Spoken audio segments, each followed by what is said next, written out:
¿La década ganada o la década enterrada?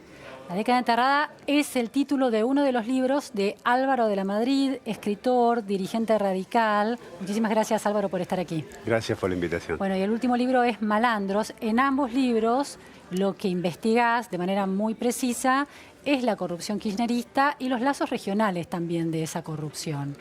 Vamos a empezar, Álvaro, porque tenés un lugar en esta historia de imputaciones de corrupción al kirchnerismo que ya lleva años, un lugar muy privilegiado como testigo del inicio de todo esto en el sur. ¿Cómo fue eso? Bueno, testigo y denunciante de toda esa corrupción desde la política. Yo siempre he militado en el radicalismo. Viví en Santa Cruz desde el 98, desde el año 1998 hasta el año 2009. En el 98, en épocas en las cuales los Kirchner ni soñaban con llegar al Poder Nacional y estaban preocupados por ir presos por la corrupción de Santa Cruz. Por eso habían puesto a Zanini al frente del Tribunal Superior de Justicia y habían adelantado las elecciones a marzo. Fue la primer provincia que votó gobernador. Las elecciones fueron en octubre, las que ganó de la Rúa. Y porque perdían la elección si se hacían en el turno electoral que correspondía con lo nacional. Ganaron por un margen muy exiguo y bueno, estas cosas de la política en la Argentina, del efecto carambola, digo yo, de Duhalde que no encontró candidato a presidente y de ofrecerle la candidatura a Kirchner, que con el apoyo exclusivo de la provincia de Buenos Aires, haciendo una muy mala elección en el interior del país, salvo en la Patagonia, muy mala elección en Córdoba, en Santa Fe, pero bueno, con el peso específico de la provincia de Buenos Aires logró colarse en el balotaje. Y a partir de ahí, toda una historia que para uno fue un déjà vu, porque fue asumir la responsabilidad de salir a contarle al país lo que iba a pasar, porque uno estaba seguro, más allá de que al principio nadie quería escuchar. Ahora, ¿qué pasó institucionalmente en ese extremo de la Argentina que esa matriz de la corrupción no logró ser de alguna manera desmontada por la lógica de las instituciones de gobierno, la división de poderes? ¿Qué pasó ahí? Bueno, es interesante la pregunta. Ahí fue el laboratorio. En aquellos años la mirada del periodismo y la atención pública no estaba en Santa Cruz, que era una provincia lejana, periférica, de pocos habitantes. Y el kirchnerismo así montó toda una estructura de poder que colonizó la justicia, la convirtió prácticamente en un ámbito dependiente del Ejecutivo. Yo cuando venían algunas visitas a Santa Cruz y pasábamos por la Corte, le decía, esa es la Secretaría de Justicia. Irónico, como un organismo que dependía. Bueno, ahora lo hemos visto a Menfo Giardelli hacer declaraciones de cerrar la justicia. Ahora, los antídotos que tiene un sistema democrático para evitar que, bueno, un poder, una gestión política tome la suma de poder público. ¿Qué pasó que no se pudieron poner en marcha? ¿Cómo reaccionaron los otros partidos políticos, las instituciones que estaban para controlar el ejercicio del poder? Porque lo interesante es decir, hubo una matriz que fue muy efectiva según las denuncias que existen de funcionamiento en Santa Cruz, pero las democracias tienen instituciones para transparentar las acciones de gobierno, órganos de contralor. Es decir, ¿era el poder tan grande como para de alguna manera permear toda esa institucionalidad? Sí, porque cobraron una cifra millonaria para una provincia que tiene la misma cantidad de habitantes que Luján, prácticamente, y es la segunda provincia en extensión de la Argentina. ¿En qué cerca concepto? de $1.000 millones de dólares por las regalías petroleras mal liquidadas y adeudadas a la provincia. Y con ese dinero prácticamente, bueno, cooptaron la justicia, silenciaron a la prensa, y doblegaron y rendieron a la sociedad civil, espiándola. Y la cuestión política, nosotros desde el radicalismo hacíamos denuncias, hacíamos todo lo que teníamos a nuestro alcance, pero en definitiva también hubo un diseño electoral, se cambiaron 24 veces hasta ahora. La ley electoral, cada elección se hacía un traje a medida, ley de lemas, diputado por el pueblo. Bueno, todo un andamiaje que por ahí con el 50% de los votos, o una cifra similar, se quedaban con 22 legisladores provinciales de 24. Álvaro, como habitante de aquella provincia, los ciudadanos de Santa Cruz veían el enriquecimiento palpable, porque aquí hay una discusión de si la corrupción tiene que ver con financiamiento de la política, que parece que de alguna manera es un poco más perdonable que si fuera corrupción para enriquecimiento personal. ¿Hubo enriquecimiento personal en esa etapa originaria del kirchnerismo en Santa Cruz? Sí, claro, hubo un gran enriquecimiento personal, porque los Kirchner usaron los fondos públicos como una alcancía privada. Eso siempre fue así y ya es muy difícil disociar eso que vos señalás de público-privado, porque actuaron con los fondos de Santa Cruz como si fueran realmente propios. Incluso en lo personal, más estrictamente de lo que son sus bienes, bueno, el ejemplo es Calafate, donde yo vivía, que no tenían bienes cuando llegaron a la gobernación, y hoy son los dueños del pueblo, del producido del negocio del turismo, de hoteles, de todo lo que tiene que ver con el turismo, de estancias, de un montón de terra pública, y todo eso es un gobernador y su esposa que vivían de la función pública. Claro, ¿no? Y después, desde que llegaron a la presidencia en el 2003, mucho más. Con lo cual, el enriquecimiento ilícito personal ha sido indecente y pornográfico, te diría. Vos en la década enterrada hablas de un cálculo de cuánta de dinero de la corrupción habrían movido el kirchnerismo en esa maquinaria tan aceitada durante tantos años. ¿Cuál es ese número? Yo lo denuncié en la justicia y te lo digo rápido, Luciana, porque nos quedamos con las cosas nimias, es decir, nos quedamos con los hoteles, con la tierra pública, con el negocio del transporte, con el tema de la energía, de NARSA, los préstamos sindicados. Esas son las cosas nimias. Pero son grandiosas, pero son las cosas nimias, porque la corrupción del kirchnerismo también tuvo vínculos, nexos y conexiones internacionales, con Venezuela y demás. Uno, cada vez que ha ido denunciando las cosas, en el momento que las denunciaban parecían inverosímil y alocadas. Después se fueron demostrando cada uno de ellas, incluso el sistema del dinero enterrado. Y uno, como conoce toda esa cuestión y lo ha denunciado tanto, avanza un poquito más y le vuelven a decir, no, eso no, y aparece. El caso es Venezuela, que está en los cuadernos de Centeno, la corrupción de Venezuela. Y te respondo la pregunta. Yo hablaba en el 2013 de una corrupción de cerca de 21.000 millones de dólares. Me decían de todo, que divagaba, y hace poco una pericia de una universidad, no me acuerdo si era la UTN, la Universidad Tecnológica Nacional, daba cuenta de cerca de 36.000 millones de dólares, con lo cual fui exagerado, pero por poco, no por mucho. Y también hablabas de un sistema de enterrar el dinero, como veíamos en series como Breaking Bad. ¿Cómo es esa? Lo denuncié en la justicia también, y pasó como desapercibido inicialmente, más allá que después la justicia lo tomó, buscó dinero enterrado en Santa Cruz, en la provincia de Buenos Aires, en propiedades del Pata Medina, en Uruguay, y ya es como una certeza, más allá de que no se haya encontrado en definitiva, que esa metodología existe, porque los confirman los cuadernos de Centeno. Cuando lo dije, costó explicarlo, y costó explicarlo también en la justicia. Yo decía que el kirchnerismo cometía más de un delito por día, que había un sistema de recaudación diario de dinero ilícito en ese momento. En la etapa de Santa Cruz. Y de todo el gobierno nacional, digamos. Y que ese dinero, había lugares de almacenamiento, de acopio y de distribución, y que iba al sur, por aviones, por tierra, por barco y por contenedores. Y que como era tanto el dinero, esto lo había dicho antes de la Rosadita, antes de Fariña y antes de Centeno. Como era tanto ese dinero, que iba siempre al sur con secretarios de la presidenta enriquecidos, 60 millones de dólares, propiedades en el exterior, 200 millones, Manzanares diciendo que movía 20 millones todos los días. Esto es ahora, pero antes no pasaba eso.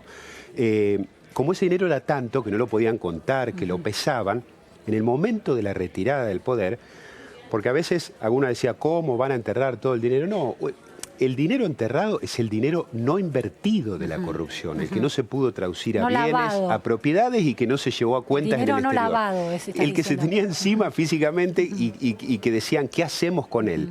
Esas bóvedas transformadas en bodega. Finalmente ese dinero se enterró. Y en Santa Cruz hubo un tiempo inicialmente, 2016, 2017, que había gente que buscaba ese dinero. Como una búsqueda del tesoro. Como una búsqueda del tesoro, y mucha gente que había intervenido, porque en Santa Cruz hay testaferros de los Kirchner, pero hay testaferros de los testaferros, es decir, hay cadenas de testaferros. Claro. Todos ellos se mexicaneaban el dinero, sobre todo cuando entró en desgracia Lázaro Báez y fue preso, y había muchos que sabían.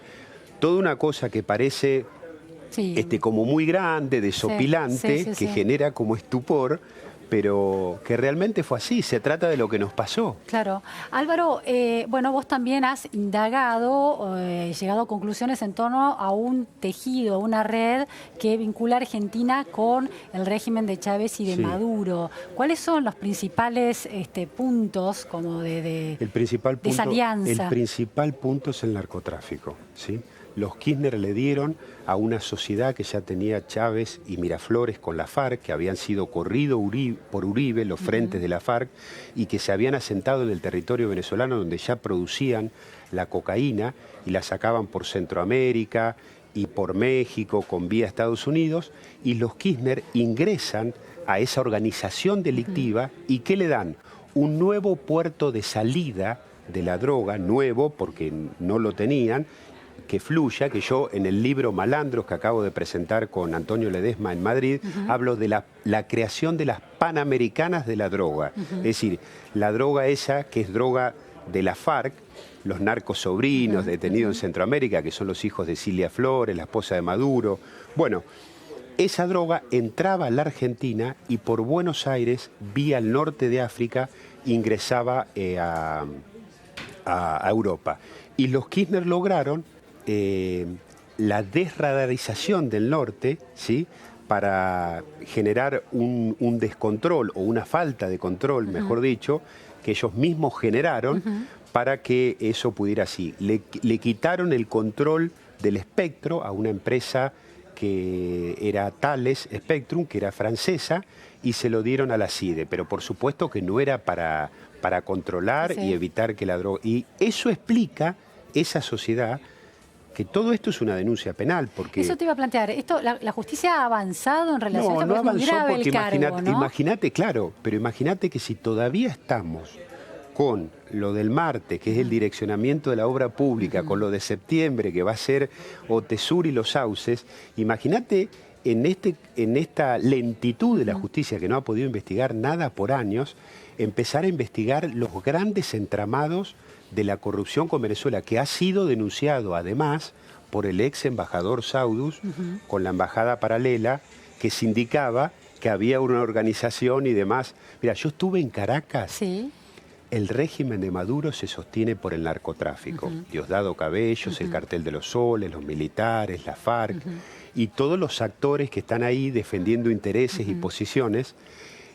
En Venezuela la droga la mueven por los barcos de la Marina Mercante, por los aviones, por los cilindros de PDVSA, que no transportan nafta, sino que llevan adentro la droga, y con camionetas que fueran como si fueran las de la FIB de la Argentina, que es el Senat, que distribuyen en esas camionetas la droga por todo el territorio. Ahora, Álvaro, ¿ante qué juzgado en la Argentina se tramita esta denuncia? Esta denuncia yo la hice en febrero del 2016, a 2 meses de asumir Macri, en el juzgado del juez Martínez Di Giorgi.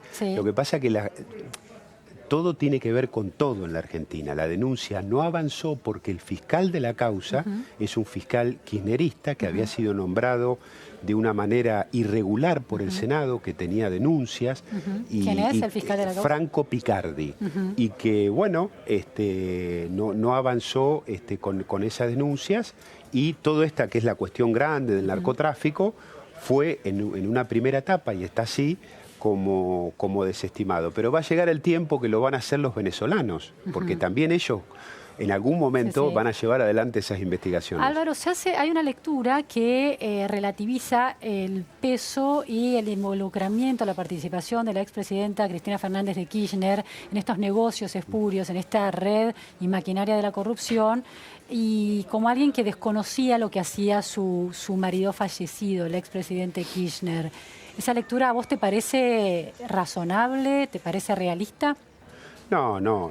Por supuesto que Cristina estaba al tanto de toda la situación, la conocía, pero también es cierto que en vida de Néstor Kirchner ella estaba muy cómodo y quedaba reducida a la cuestión simbólica, de la retórica y, digamos, el manejo concreto y diario de todos estos negocios delictivos lo hacía Kirchner. Pero ella se puso al frente de todo eso con la muerte de Kirchner. Y por supuesto que hoy es la jefa y la responsable número uno de toda esa corrupción. Como abogado, ¿no? Porque aquí hay una cuestión de la falta de credibilidad en la justicia en la Argentina, ¿no? Porque la justicia también tiene el Poder Judicial con la presión que recibe el Poder Político, las componendas con el Poder Político sostenidos durante la democracia. ¿Crees que este Poder Judicial puede ser capaz de echar luz sobre, bueno, hechos de corrupción tan graves y que involucran a figuras de tanto poder y tanto peso? Yo creo que tenemos que sanear la justicia en la Argentina. Lo escribí en la década enterrada, ese libro que hacías mención, que ya iba a ser muy difícil que los mismos jueces que habían generado un dique para que no se pudiera investigar la corrupción y que habían generado una impunidad, y lo ves a Ollarvide diciendo me querían agarrar del cogote, tuve que cerrar la causa. Bueno, y todas las barbaridades que hicieron que nunca se pudiera investigar nada, realmente es muy difícil. A mí lo que me preocupa... A ver. Acabo de llegar de España. Los europeos están más preocupados que nosotros por lo que pasa en la Argentina. No pueden creer realmente cómo una expresidente con tantos procesamientos y con 5 pedidos de prisión y de detención pueda ser candidata. Porque incluso me preguntaban, aquí en Europa un legislador que es candidato debe por lo menos pedir licencia o renunciar para ser candidato a un cargo como presidente, a un cargo ejecutivo. Si Cristina hiciera eso, iría detenida, pero están azorados. Y la verdad que esto es lo que está en juego. Cuando se hacen análisis, yo veo que a veces el análisis periodístico incurre en eso. Bueno, ¿a quién le conviene si se investiga a Cristina o no? ¿Le conviene a Macri? ¿Le conviene a Cristina porque se victimiza? La verdad que ese análisis de a quién le conviene, lo que debemos discutir los argentinos es a quién no le conviene. Y no le conviene al país que no podamos investigar nada y que estemos dando este mensaje al mundo. En toda Latinoamérica, que tenemos democracia disfuncional, autoritaria, plebiscitaria, prácticamente reyes, donde ocurren un superávit de poder que no se puede investigar nada, aún así vemos Perú, vemos lo que le pasó a Toledo, lo que tuvo la decisión trágica de Alan García, vemos Brasil, vemos lo que pasó con Lula, con Temer, es decir, hasta Uruguay, que tuvo que renunciar el vicepresidente Sendic por episodios de corrupción, Correa en Bélgica, porque si no va detenido, y nosotros no podemos llevar adelante una máxima de la democracia que es fundamental, que es la rendición de cuentas de los funcionarios públicos. Odebrecht, un ejemplo en Latinoamérica, en todo el mundo originó renuncias de presidente, escándalos de corrupción, investigaciones grandes, hasta en Colombia. Argentina es el único país de Latinoamérica que no pasó nada con Odebrecht. Y no porque no haya pasado nada de verdad. Sí. No ha tenido consecuencias políticas. Claro. Esta especie de naturalización de la corrupción en la Argentina tiene que ver con la cantidad de años que hace que se arrastra, es decir, ese éxito que tuvo, en teoría, según todas las denuncias, en Santa Cruz, al expandirse al modelo nacional, ¿la vuelve naturaleza de alguna manera? Sí, claro, porque esto es lo que nos pasa, nos perdemos los argentinos con estos temas. Si uno agarra el diario, ve, llaman a indagatoria a fulano, procesaron a fulano, denunciaron a fulano. Estas son las páginas de los diarios de la Argentina de política. Imputado, y lo naturalizamos. Preso y después queda libre. Lo naturalizamos y ya hacemos algo con los escándalos, que es lo más terrible de todo. Es decir, frente al escándalo, no nos escandalizamos. Entonces, es muy complicado. Esto habla también de la larga decadencia que experimenta la sociedad argentina, es decir, una sociedad que está en crisis. ¿Cuándo una sociedad está en crisis? Cuando se ha olvidado de vivir a la altura de sus posibilidades y de exigir conforme lo que tiene que ser una ciudadanía media que quiere vivir de una manera bien. Ahora, esto lo hemos perdido nosotros los argentinos. Este fenómeno de, bueno, por ejemplo, la causa de los cuadernos, algunos la llaman la causa de las fotocopias, y hay una incredulidad, Claro. se ha convertido en un asunto de fe. Está quienes creen en la causa de los cuadernos, Claro. y está quienes no creen en la causa de los cuadernos y lo consideran la causa de las fotocopias. Que la dimensión de la creencia entre en juego a la hora de un hecho de corrupción y un hecho que la justicia está investigando implica como una escalada también del problema, ¿no? Sí, claro, porque también hay pícaros que se aprovechan de esta situación de descrédito, de naturalización que vos decís, pero la verdad que son hechos. Mirá, más allá de todos esos intentos, no son fotocopias, no es así, de bastardear la causa. Yo lo que vi en la causa Centeno, que fue la primera vez que esa investigación salió de la órbita del radar del kirchnerismo en cuanto a poder controlarla, sacar a los jueces, deslegitimarlos, como habían hecho con Nisman y demás. Pero además hay algo que contrasta con todos esos intentos de justificar la corrupción y de minimizarlo, que es que a Cristina la han delatado los propios, porque a raíz de la causa de los cuadernos, como se ha llamado, la ha denunciado sus secretarios privados, Barata, su contador. Sí. Así que la verdad que es una risa que quieran hacer creer, como vos bien decías, que Cristina no tiene nada que ver y que esto es una causa casi que inventada. El kirchnerismo tiene una cosa que es muy tremenda, que es que milita sus mentiras, las mentiras tan grandes, y las milita hasta el fin, con un cinismo terrible, es decir, una cosa espantosa. Bueno, muchísimas gracias, Álvaro de la Madrid.